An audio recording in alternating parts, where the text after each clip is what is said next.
I collapsed and lost consciousness. When I woke up, I was in the hospital. I called my son desperately, but he never came.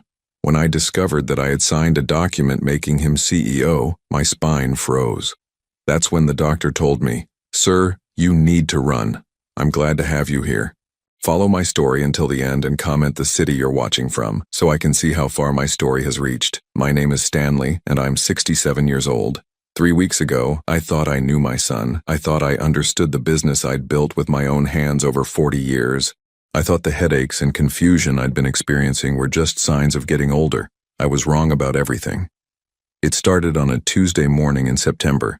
I was sitting in my office at Morrison Construction, the company I founded when Michael was just 5 years old.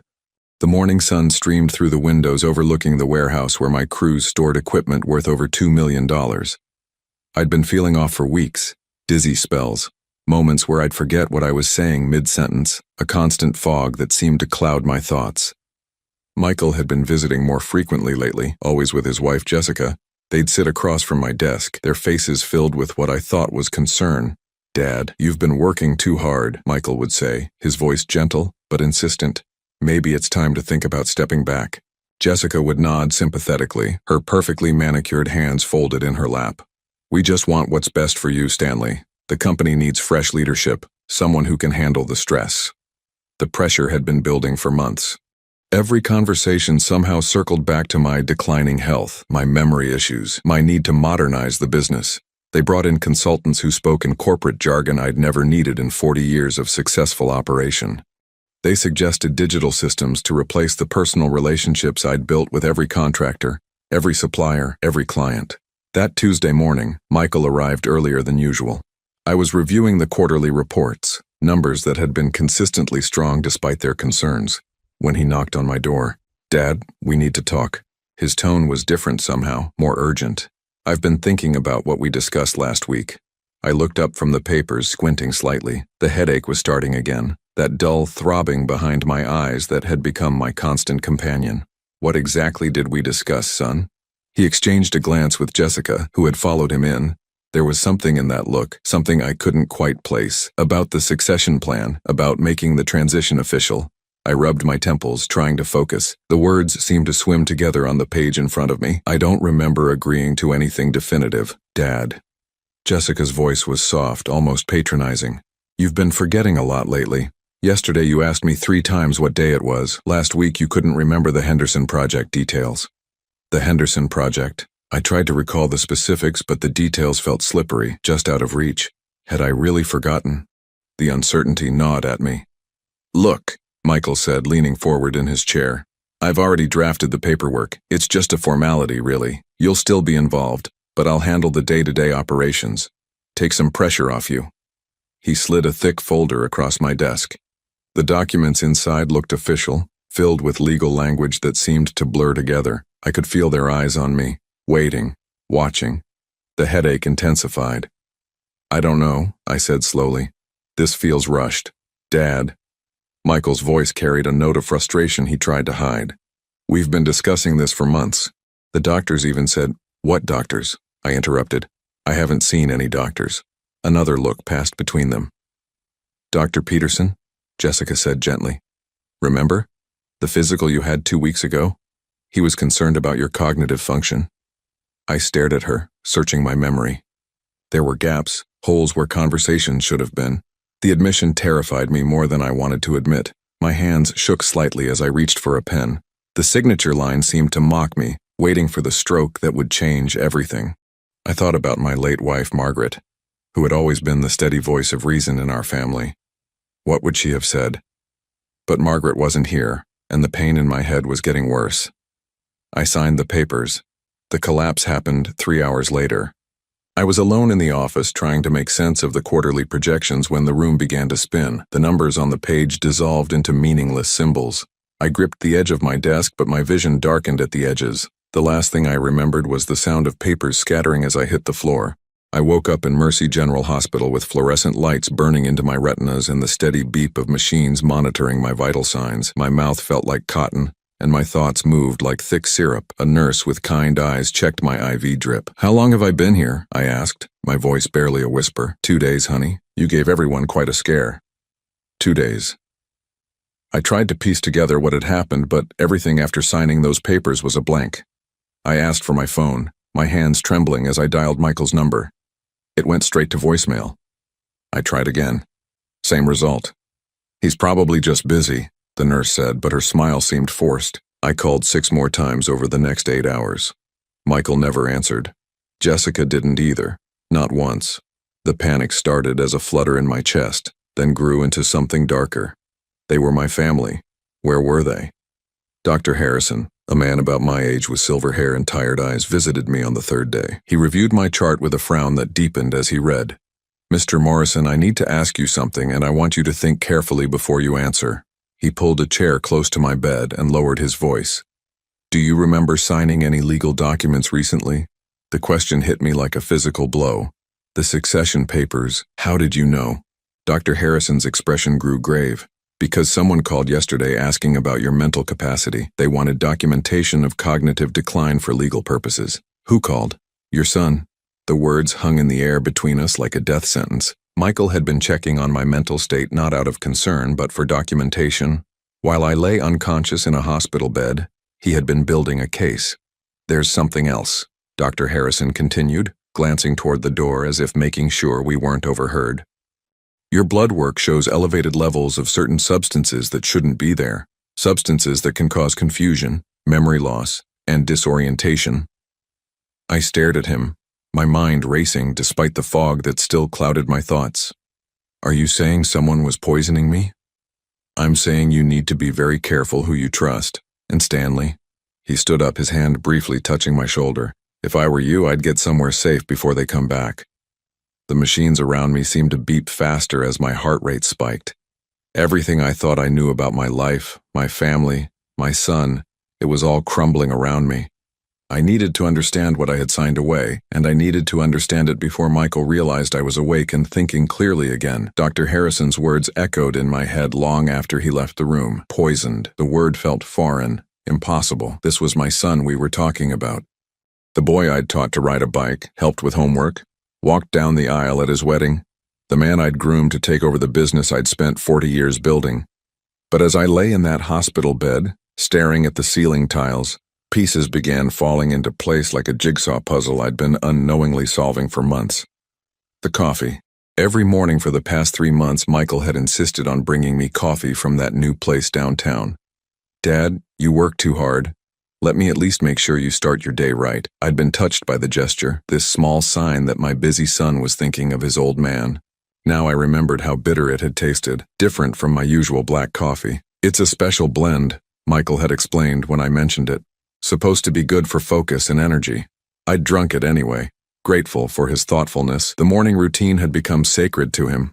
If I tried to make my own coffee, he'd look genuinely hurt. "Dad, I got you the good stuff. Don't waste money on that generic brand." He'd actually thrown away a perfectly good bag of my regular coffee, claiming it was expired. I thought about the timing. The confusion, the memory lapses, the headaches, they'd all started around the same time Michael began his daily coffee deliveries. That evening, I called my longtime secretary, Martha, from the hospital phone. She'd been with Morrison Construction for 22 years, had watched Michael grow up. Oh, if anyone would tell me the truth, it would be her. "Oh, Stanley." Her voice was thick with relief. "How are you feeling? We've all been so worried." "Martha, I need you to be honest with me. How have I been acting lately? At work, I mean. Have you noticed anything different?" There was a pause, and I could hear her choosing her words carefully. "Well, you have seemed a bit scattered, forgetting appointments, losing track of conversations. But Stanley, you've been under tremendous stress with Michael pushing all these changes." "What changes?" "The new computer systems, the staff reorganization, the client relationship reviews. He's been saying you approved everything, but some of the decisions seemed so unlike you." My stomach twisted. "What kind of decisions?" "He let go of 3 of our longest-term foremen last week. Said you wanted to streamline operations." "But Stanley, these men have been with us for over 15 years. Tom Rodriguez has been your right hand since 2008. I closed my eyes. Tom Rodriguez had saved my life once, literally, when scaffolding collapsed on a job site. He'd pulled me out from under a falling beam and stayed with me until the ambulance came. I would never have fired Tom, not in a million years. "Martha, I need you to do something for me, and I need you to keep it between us. Can you access the personnel files? I want to know exactly what I supposedly approved and when. Stanley, are you sure? Michael said not to bother you with work details while you recover. I'm sure. The next morning, Martha called back with information that made my blood run cold. According to the files, I had signed off on a complete restructuring of the company. Key employees had been terminated, long-time contracts had been canceled, vendor relationships my father had established in the 1970s had been severed. But here was the thing. I didn't remember approving any of it. Martha, the signatures on these documents, can you fax copies to me here at the hospital? When the papers arrived an hour later, I studied them carefully. The signatures looked like mine, but something was off. The slant was slightly different, the pressure uneven. These weren't just documents I'd forgotten signing. These were documents I'd never signed at all. Michael had been forging my signature. I asked Martha to pull the security footage from the office. Our system kept recordings for 90 days. I'll have the IT guy pull what you need, she said. But Stanley, Michael's been in your office a lot when you weren't there.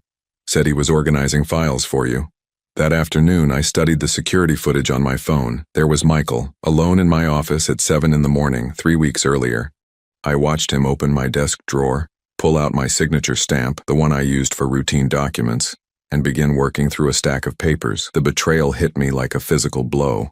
This wasn't just business ambition or impatience with an aging father. This was calculated theft. Michael had been systematically taking apart the company I'd built, piece by piece, while slowly poisoning me to make me compliant. But why? I'd always planned to leave him the business. He was my only child, my heir. What could possibly drive him to such deception? The answer came in an unexpected phone call later that day. A woman's voice, hesitant and nervous. Mr. Morrison, this is Sandra Williams. I used to work for your son and daughter-in-law's consulting firm. I didn't know Michael and Jessica had a consulting firm. I'm calling because I saw on social media that you were in the hospital, and I thought you should know. They've been planning this for over a year. They have documents, spreadsheets, projections about liquidating Morrison Construction. They were calling it Project Liberation. My hands went numb. What do you mean, liquidating? They don't want to run your company, Mr. Morrison. They want to sell it, break it up and sell the pieces. The land alone is worth $12 million, and they already have buyers lined up for the equipment and client contracts. $12 million. No wonder Michael had been so eager to get control. There's more, Sandra continued.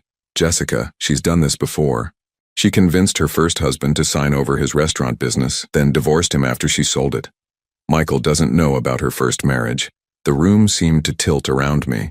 Jessica wasn't just a manipulative daughter-in-law. She was a predator who had selected my son specifically for this con, and Michael, blinded by love and greed, had become her willing accomplice. I thought about Margaret, my wife of 38 years, who had died 2 years earlier. She'd never liked Jessica, had always said there was something calculating about her. That girl looks at our house like she's appraising it, Margaret had observed after their first dinner together. I'd dismissed her concerns as maternal jealousy. Now I realized Margaret had seen exactly what Jessica was from the beginning. After Sandra hung up, I sat in the hospital bed staring at my hands. These hands had built walls, poured foundations, created something lasting and good. These hands had held my son when he was small, taught him to use tools, showed him what honest work looked like. And my son had repaid me by slowly poisoning me while forging my signature to steal everything I'd worked for. The worst part wasn't the money or even the company. The worst part was that Michael had looked me in the eye every morning, handed me that bitter coffee, and smiled while he destroyed me. But I wasn't destroyed yet, and if my son thought 67 years old meant helpless, he was about to learn how wrong he could be. I had built Morrison Construction from nothing once before. I'd survived the recession of 2008, the supply shortages of 2020, the labor disputes of the early 2000s. I'd buried my wife and kept working. I'd survived a heart attack at 59 and been back on job sites within a month. Michael had made one crucial mistake in his calculations. He'd underestimated his father. The nurses thought I was sleeping when I made the call that would change everything. But I wasn't sleeping. I was planning. The call I made from that hospital bed was to someone I hadn't spoken to in 15 years. My brother David. We'd had a falling out over our father's estate, something that seemed petty and meaningless now. But David was a retired federal investigator, and if anyone could help me understand the legal mess I was in, it was him. Stanley? His voice was surprised, but not unwelcoming. I heard about Margaret. I'm sorry I didn't make it to the funeral. David, I need help. I think my son is trying to steal my company. There was a long pause. Tell me everything. I spent an hour walking David through the details, the coffee, the forged signatures, the mysterious documents I'd signed while confused. David listened without interruption and I could hear him taking notes. Stanley, what you're describing sounds like elder abuse, financial exploitation. It's a federal crime if the amounts are large enough, and 12 million definitely qualifies. But he's my son. That makes it worse, not better. Family members who do this know exactly which emotional buttons to push. They count on the victim being too ashamed or heartbroken to fight back. David arranged to fly in from Phoenix the next day. He also suggested something that chilled me to the bone. Don't let them know you're onto them yet. Keep pretending you're confused. We need to document everything before they realize you figured it out. That evening, Michael finally showed up at the hospital. He walked in with a bouquet of flowers and that same concerned expression he'd worn for months. But now I could see the calculation behind his eyes. Dad, thank God you're awake. We were so worried. He set the flowers on the bedside table and pulled up a chair. How are you feeling? I forced myself to look confused, disoriented. Michael, what happened to me? You had an episode at the office. Stress-related, the doctors think. You've been pushing yourself too hard. I let my voice sound weak, uncertain. I don't remember much, did I? Did I sign some papers recently? Something flickered across his face, relief mixed with guilt. Just some routine business documents, Dad. Nothing important. Don't worry about work right now. But the company is in good hands. I'm taking care of everything just like we discussed. You need to focus on getting better. Jessica arrived a few minutes later carrying a small bag. I brought you some of your favorite coffee, she said with a bright smile. I know hospital coffee is terrible. I stared at the bag, understanding completely now. They were planning to continue drugging me even here in the hospital. The audacity of it was breathtaking. That's so thoughtful, I said, accepting the bag with trembling hands. But the doctors have me on a restricted diet right now, maybe later. Of course, Jessica said, but I caught the flash of annoyance she tried to hide.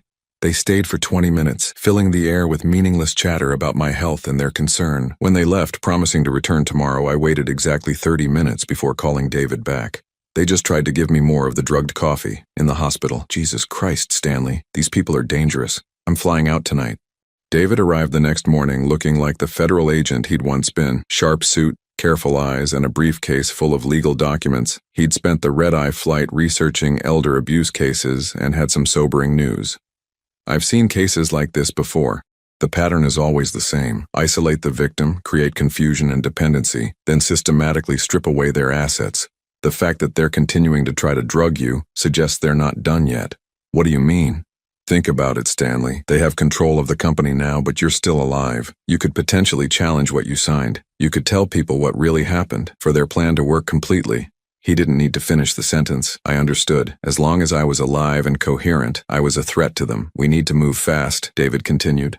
I've already contacted a lawyer who specializes in elder abuse cases. Patricia Chen. She's tough as nails and she hates people who prey on seniors. Patricia arrived that afternoon. She was a small woman in her 40s with the kind of intense focus that made you understand why she'd never lost a case. She reviewed the documents David had gathered, her expression growing darker with each page. Mr. Morrison, this is one of the most systematic cases of elder abuse I've seen. They didn't just steal from you. They created an entire false narrative about your mental decline to justify it. She showed me printouts that made my stomach turn. Michael had been posting on social media about my deteriorating condition, sharing photos of me looking confused or tired, building a public record of my supposed dementia. Look at this, Patricia pointed to a Facebook post from 3 weeks earlier. Michael wrote, please keep my dad in your prayers, and his Alzheimer's is progressing faster than we hoped. He barely recognizes me some days. Alzheimer's. He'd told the world I had Alzheimer's disease. The comments below the post were heartbreaking. Friends expressing sympathy, offering support, sharing their own stories of losing parents to dementia. Michael had turned my entire social circle into unwitting accomplices in his narrative. But the worst part, Patricia continued, is this. She handed me another document. It was a life insurance policy I'd never seen before, taken out 6 months earlier. The beneficiary was Michael, and the payout was $5 million. I never signed this, I said, but even as the words left my mouth, I knew that didn't matter. My signature was there, just like on all the other documents. Mr. Morrison, people don't usually take out large life insurance policies on their elderly parents unless they're planning something. Combined with the systematic poisoning, she didn't need to spell it out. Michael wasn't just stealing my company, he was planning to kill me. That night, alone in my hospital room, I stared at the ceiling and tried to understand how my life had come to this. I thought about the little boy who used to follow me around job sites, wearing a tiny hard hat and asking endless questions about construction. I remembered teaching him to read blueprints, explaining the importance of honest work, showing him how to treat employees with respect. When had that little boy turned into someone who could look at his father and see only dollar signs? I thought about Jessica's influence, her history of targeting vulnerable men for their assets. But Michael wasn't a naive victim, he was an active participant.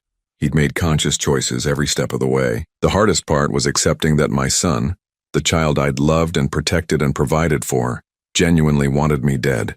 David returned the next morning with more devastating news. He'd been investigating Jessica's background and had found records of 3 previous marriages, all to older men with assets. 2 of those men had died under suspicious circumstances within 2 years of marrying her. Stanley, your son married a serial killer. But Michael doesn't know about her history, right? Maybe if we told him. David shook his head grimly. I found text messages between them.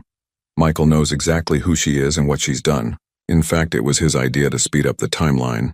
He showed me printouts of texts between Michael and Jessica from 2 weeks earlier. Michael, the old man is getting suspicious. We need to move faster. Jessica, I can increase the dosage. Make it look like natural progression. Michael, good, I want this over with before Christmas. I'm tired of pretending to care. Those last words hit me like a physical blow. I'm tired of pretending to care. Months of concerned visits, gentle conversations about my health, worried glances with Jessica. All of it had been an act. I'd raised a monster, and now that monster was coming to finish what he'd started. But I had one advantage they didn't know about.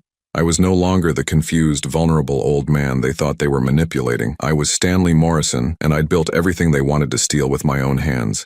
If they wanted a war, they'd picked the wrong enemy. The revelation about the life insurance policy and Michael's text messages changed everything.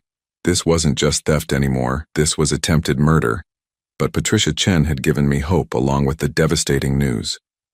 Mr. Morrison, there's something you need to know about the documents you signed, she said, pulling out a thick legal folder. I've reviewed everything, and there's a problem with the succession paperwork, a big problem. I leaned forward in my hospital bed, ignoring the IV tube that pulled at my arm. The power of attorney and corporate transfer documents were filed incorrectly.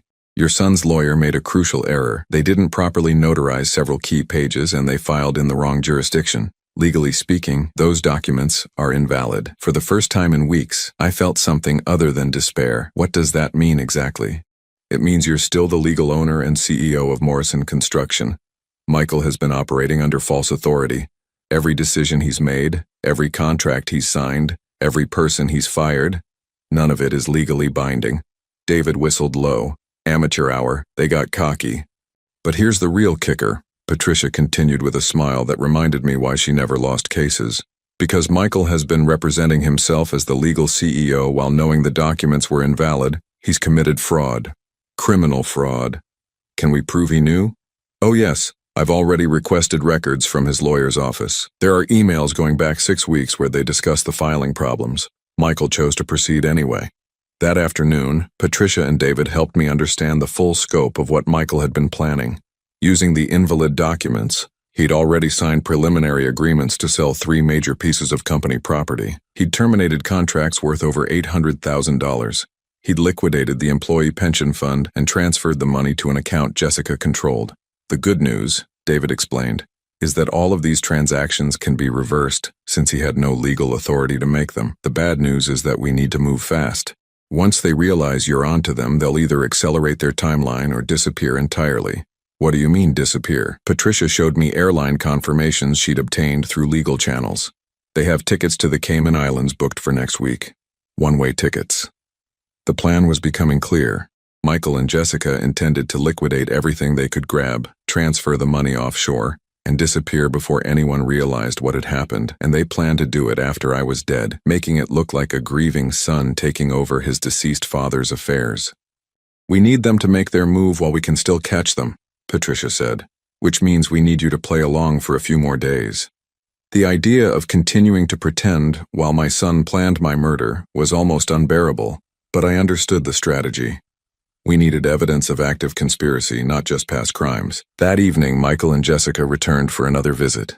I forced myself to appear weak and disoriented, even though every instinct screamed at me to confront them. "Dad, you look better today," Michael said, but his eyes were calculating, assessing. "The doctors say you might be able to come home soon."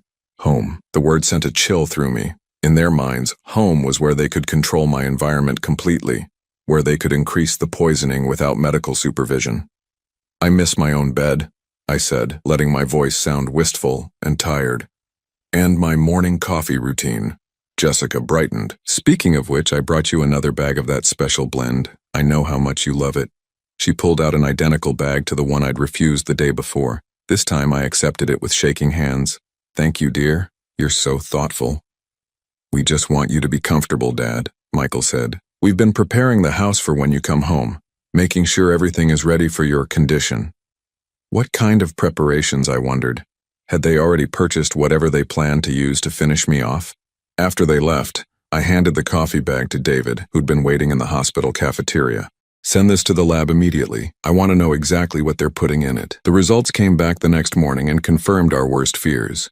The coffee contained a cocktail of substances: benzodiazepines to cause confusion and memory loss, digitalis to affect heart rhythm, and something called succinylcholine, a paralytic agent used in anesthesia that, in the right dose, could cause respiratory failure. "This isn't just abuse anymore," Patricia said grimly. "This is a murder weapon." David was already on the phone with federal authorities. "We have enough evidence now to make arrests, but we need to be strategic about timing." "What do you mean? If we arrest them now, they'll claim they were just trying to help you, that they didn't know the coffee was dangerous. Jessica will say she got the blend from some health food store and had no idea what was in it. We need them to escalate, to do something that makes their intent undeniable." The plan Patricia and David devised was risky, but brilliant. We would let Michael know I was being discharged in 2 days, supposedly to return home under his care. This would force them to accelerate their timeline, hopefully into making a mistake that would provide irrefutable evidence of attempted murder. "The key," Patricia explained, "is that we'll be watching everything. FBI surveillance will be monitoring the house, recording devices will capture every conversation, and a medical examiner will be standing by to document any attempts to poison you. And if something goes wrong, it won't," David said firmly. "We'll pull you out the moment there's any real danger." That afternoon I had a conversation with Dr. Harrison that was partially real and partially performance. We knew Michael had people monitoring my medical status, so we needed to give them the information that would trigger their final move. "Mr. Morrison, I'm pleased to say you've recovered well from your episode," Dr. Harrison said, his voice carrying just far enough for the nurse's station to overhear. "Your cognitive function appears to be returning to normal. We'll be discharging you day after tomorrow." I saw one of the nurses, someone I didn't recognize, immediately reach for her phone. Within an hour, Michael was calling to check on my progress. "Dad, that's wonderful news about coming home. Jessica and I are so excited to take care of you." "I can't wait," I lied. "I miss my regular routine." "Don't worry, we'll make sure everything goes back to exactly the way it was." After I hung up, I sat in my hospital bed contemplating the magnitude of what my son had become. This wasn't just greed or impatience, this was cold-blooded calculation. Michael had looked at his father and decided my life was worth less than the money he could steal from my death. But I had one more card to play, something neither Michael nor Jessica knew about. Before Margaret died, she'd insisted on setting up a separate safety account, money I could access independently if anything ever happened to our main finances. "You never know when you might need resources people don't know about," she'd said with that practical wisdom that had made her such a good partner for 40 years. At the time, I'd thought she was being overly cautious. Now I realized my wife had been preparing for exactly this situation. Margaret had seen something in Michael that I'd been too blind to recognize, and she'd tried to protect me from beyond the grave. The account contained $250,000. Enough to disappear if I needed to, enough to fight back if I chose to, enough to rebuild if they succeeded in taking everything else. Margaret had always been smarter than me. Even in death, she was still taking care of her husband. The next 24 hours would determine whether I lived or died, whether justice would be served or whether my son would get away with murder. But for the first time since this nightmare began, I felt ready for whatever came next. Michael thought he was hunting a confused old man. He was about to discover he'd been stalking a predator who'd just run out of patience. The morning of my discharge, I woke up feeling like a man preparing for his own execution. The irony wasn't lost on me. I was voluntarily walking into a trap set by my own son, trusting that strangers would save me from the child I'd raised and loved for 37 years. David arrived early, dressed as a hospital orderly. The FBI surveillance team was already in position around my house, though I couldn't see them. Patricia would be monitoring everything from a van parked 3 blocks away, ready to coordinate with law enforcement the moment Michael and Jessica made their move. "Remember," David whispered as he helped me into the wheelchair for my discharge. "Act weak, but not too weak. We need them to feel confident enough to proceed, but not so confident they get reckless." The ride home felt surreal. Michael drove while Jessica sat in the passenger seat, both of them chatting cheerfully about how good it would be to have me back in familiar surroundings. If I hadn't known better, they would have seemed like devoted family members excited to care for an aging relative. "We've made some changes to make things easier for you, Dad," Michael said as we pulled into my driveway. "Simplified your routine, organized your medications, that sort of thing." The house looked exactly the same from the outside, but I could feel the wrongness the moment I stepped through the front door. It was subtle. Family photos had been moved, personal items had been relocated. The furniture arrangement was slightly different. They'd been living here, making themselves at home while I was in the hospital. "Let's get you settled in your chair," Jessica said, guiding me to my usual recliner in the living room. "I'll make you some coffee. I know how much you've missed your morning routine." I watched her disappear into the kitchen, knowing she was preparing what they intended to be my final cup of coffee. The recording devices David had hidden throughout the house would capture everything. The surveillance team outside was ready to intervene if things went too far. But sitting in my own living room, surrounded by 40 years of memories, the reality of what was happening hit me like a sledgehammer. This was where Margaret and I had raised Michael. This was where we'd celebrated his birthdays, helped him with homework, comforted him through childhood disappointments. These walls had witnessed countless family dinners, holiday celebrations, quiet evenings watching television together. And now my son was using this same space to plan my murder. "Here we go," Jessica said, returning with a steaming mug. "Your favorite blend." The coffee smelled exactly like it had for months, that bitter undertone I'd attributed to the special blend. Now I knew it was the taste of poison, carefully calibrated to kill me slowly while maintaining plausible deniability. I accepted the mug with trembling hands, praying that David and Patricia's plan would work before I actually had to drink enough to hurt myself. "Dad, we need to talk about a few things while you're feeling alert," Michael said, settling into the chair across from me. "Some business matters that need your attention." "Of course, son. Whatever you need." He pulled out another folder of documents, these even thicker than the ones I'd signed in the hospital. I recognized some of the paperwork: property deeds, bank account transfers, insurance policy updates. "These are just formalities," Michael explained, his voice gentle and patient. "Updating beneficiaries, streamlining the estate planning, making sure everything is properly organized." I pretended to study the papers, but I was really watching Jessica. She kept glancing at the coffee mug in my hands, checking to see how much I'd consumed. When I lifted it to my lips but didn't actually drink, she stepped forward. "Stanley, your coffee is getting cold. You always used to say coffee wasn't worth drinking unless it was hot." The pressure was subtle but unmistakable. I took a small sip, just enough to satisfy her, hoping the trace amount wouldn't be enough to affect me significantly. "That's better," she said with a smile that didn't reach her eyes. Michael spread the documents across the coffee table. "I know this is a lot to process, Dad, but we want to make sure everything is in order, especially given your health concerns." "What health concerns?" I asked, trying to sound confused. "I feel fine." Michael and Jessica exchanged a look, the same calculating expression I'd seen in the hospital. "Dad, you've been having memory issues, confusion, disorientation. The doctors are concerned about early-stage dementia." "Dementia?" I let genuine fear creep into my voice. "But I don't feel. It's early stages," Jessica said soothingly. "That's why it's so important to get these legal matters settled now, while you're still competent to make decisions." The manipulation was breathtaking in its audacity. They were using my fear of cognitive decline to pressure me into signing away my remaining assets, while simultaneously poisoning me to create the very symptoms they claimed I already had. "I suppose that makes sense," I said slowly, reaching for a pen with shaking hands. "I don't want to be a burden on anyone." "You could never be a burden, Dad," Michael said, but his eagerness as I approached the signature line betrayed his true feelings. That's when I heard it, the faint sound of car doors closing outside. Multiple doors, more than would be normal for my quiet neighborhood on a Tuesday afternoon. Michael heard it too. He froze, his hand halfway to the documents, his eyes darting toward the window. "Expecting someone, Dad?" Jessica asked, but her voice had lost its gentle tone. "I don't think so," I said honestly. The doorbell rang. Michael stood up quickly, his face pale. "I'll get it." "No need," came a voice from the front door. Federal agents, we have a warrant. The next few minutes were chaos. FBI agents flooded into my living room, their weapons drawn, their voices sharp and commanding. Michael backed against the wall, his hands raised, his face cycling through confusion, fear, and then sudden understanding. "Dad?" His voice was small, almost childlike. "Dad, what's happening?" I looked at my son, really looked at him, for what I knew would be the last time. Even caught red-handed, even surrounded by evidence of his crimes, he was still trying to manipulate me, still calling me Dad, as if that word meant anything after what he'd done. "What's happening, Michael, is that you're under arrest for attempted murder." Agent Sarah Martinez, the lead investigator, stepped forward with handcuffs. "Michael Morrison, you're under arrest for conspiracy to commit murder, elder abuse, fraud, and a dozen other federal charges." "This is insane!" Michael protested as the cuffs clicked into place. "I was taking care of my father."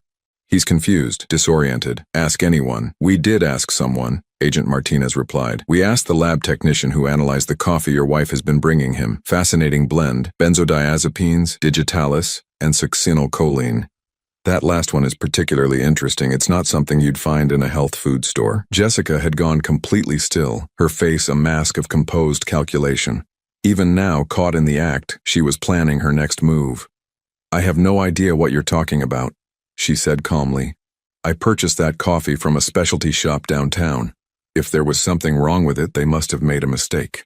"Funny thing about that," Agent Martinez continued, "we checked every specialty coffee shop in a 50-mile radius. None of them carry the blend you described.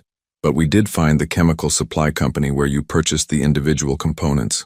They keep very detailed records." For the first time, Jessica's composure cracked, just for a moment, but enough for me to see the cold calculation underneath. As they led Michael and Jessica away in handcuffs, my son turned back to me one last time. The mask had finally fallen away completely, and what I saw in his eyes wasn't love or regret or even guilt. It was pure hatred. "You think you've won, old man?" he snarled, his voice nothing like the gentle tone he'd used for months. "You think this changes anything? I still wish you were dead. I still wish I'd never been born into this pathetic family."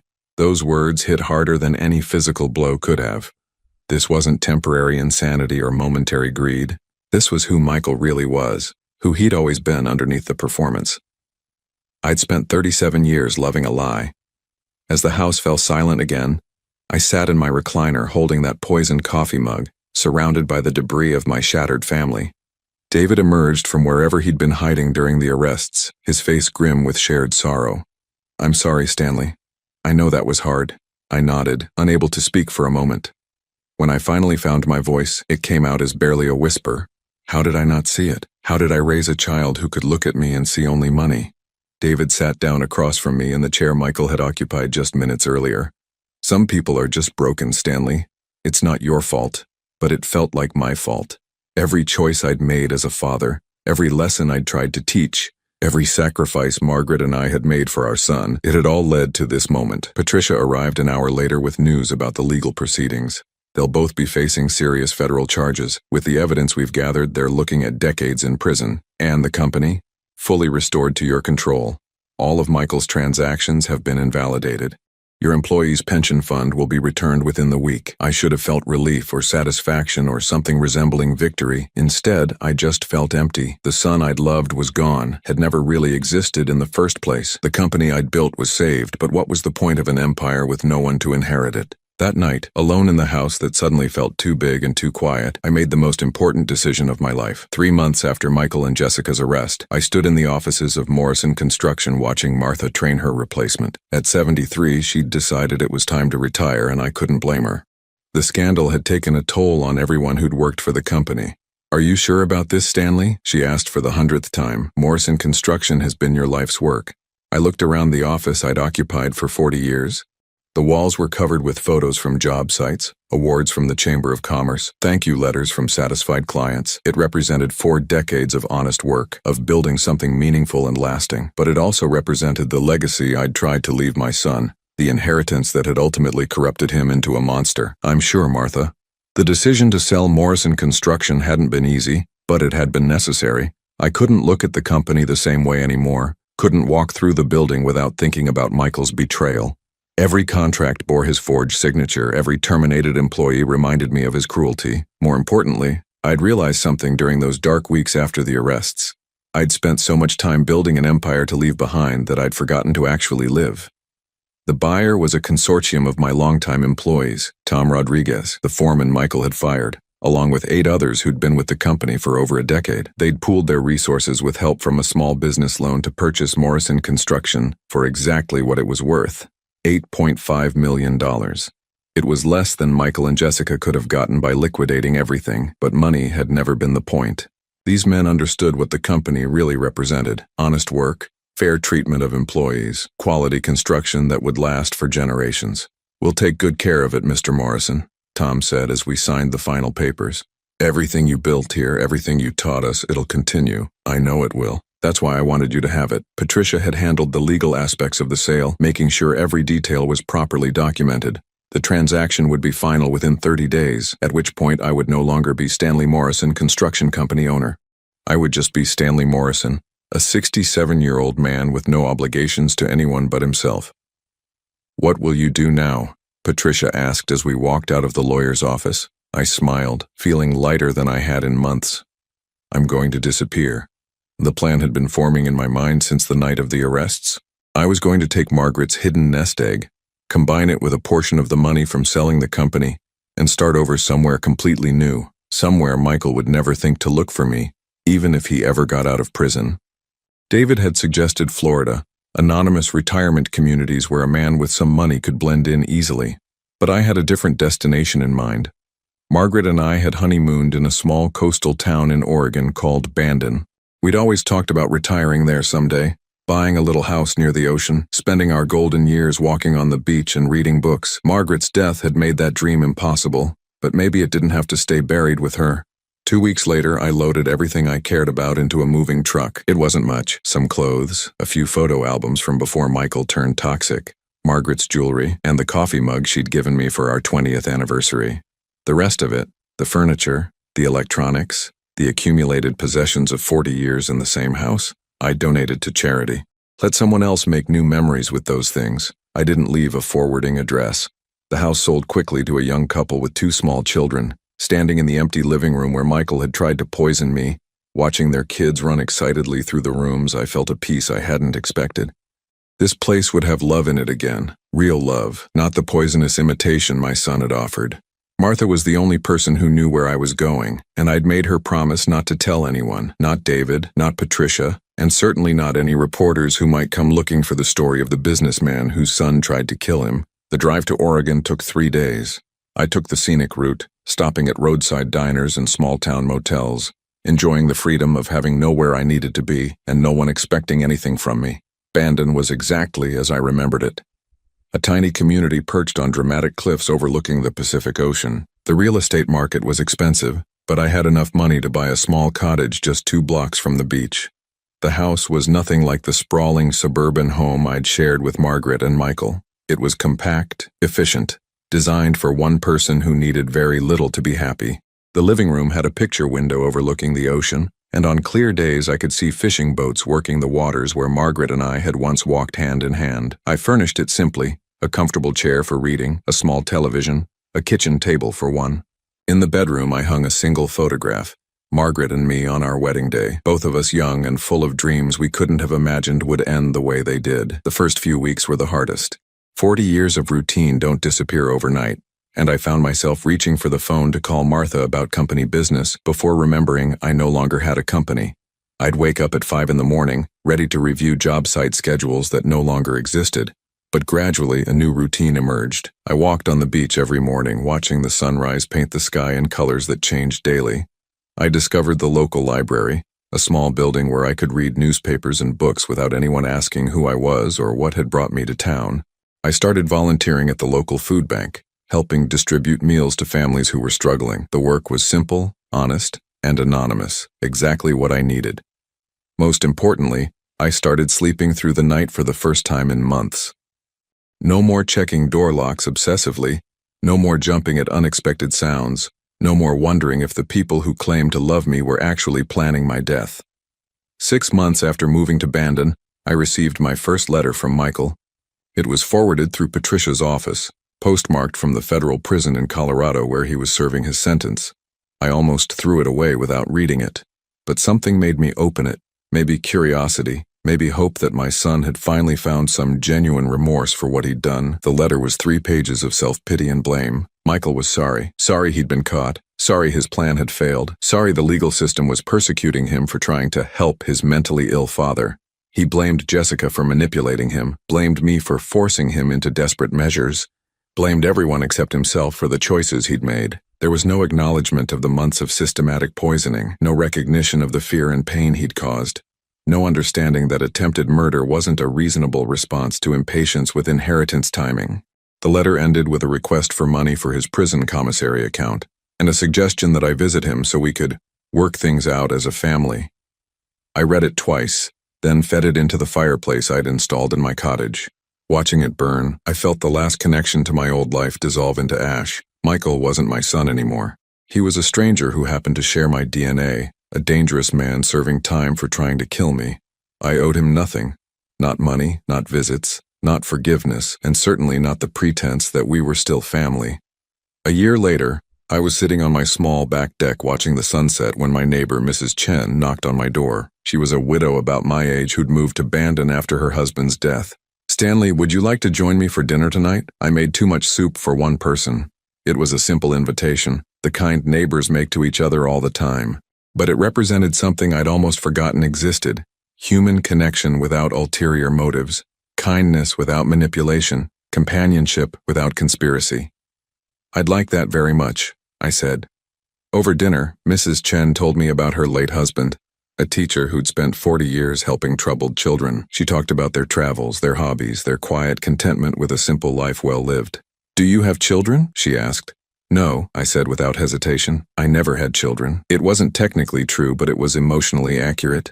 The child I'd raised, the son I'd loved, had never really existed. Michael had been performing from the beginning, waiting for his chance to cash in on the investment of my affection. But Mrs. Chen's husband had touched hundreds of lives through his teaching. Tom Rodriguez and the other employees were carrying on the Morrison construction legacy. The young family in my old house was creating new memories in rooms that had once echoed with false love. Real family, I'd learned, wasn't about blood or legal documents or inheritance rights. It was about people who showed up when you needed them, who cared about your well-being without calculating what they could gain from it. 2 years after moving to Bandon, I received a call from Patricia. Michael had been released early for good behavior and was trying to locate me through legal channels. "He's claiming he needs to contact you for closure," Patricia explained. "His parole officer recommended family reconciliation as part of his rehabilitation program." "What did you tell them?" "That my former client values his privacy and doesn't wish to be contacted. But Stanley, legally there's only so much I can do to keep him away if he's determined to find you." That night, I sat on the beach listening to the waves crash against the rocks and thinking about fear. For months after the arrests, I'd been afraid of Michael, afraid of his anger, his manipulation, his potential for violence. Even 3,000 miles away, the thought of him searching for me brought back that familiar anxiety. But sitting there under a sky full of stars, I realized something important. I wasn't the same man who'd collapsed in his office 18 months earlier. That man had been vulnerable, isolated, desperate for family connection, even when that family was destroying him. This man, the one watching waves under the Oregon sky, had friends who cared about him, work that mattered, and a life worth protecting. I'd found peace in a small town where nobody knew about Morrison construction or family betrayal or attempted murder. If Michael somehow found me, if he showed up at my door with more lies and manipulation and demands, I would handle it. I was no longer the confused, poisoned victim he'd last seen. I was Stanley Morrison, a man who'd built something good from nothing once before and could do it again if necessary. But more than that, I'd learned the difference between being alone and being lonely. I was alone by choice now, surrounded by people who valued me for who I was rather than what I could provide. And for the first time since Margaret's death, I was genuinely happy. The son I'd raised was gone, had never really existed. But the life I'd found in his absence was more peaceful than anything I'd known in years. Sometimes the best inheritance isn't what you leave behind, it's what you finally allow yourself to keep.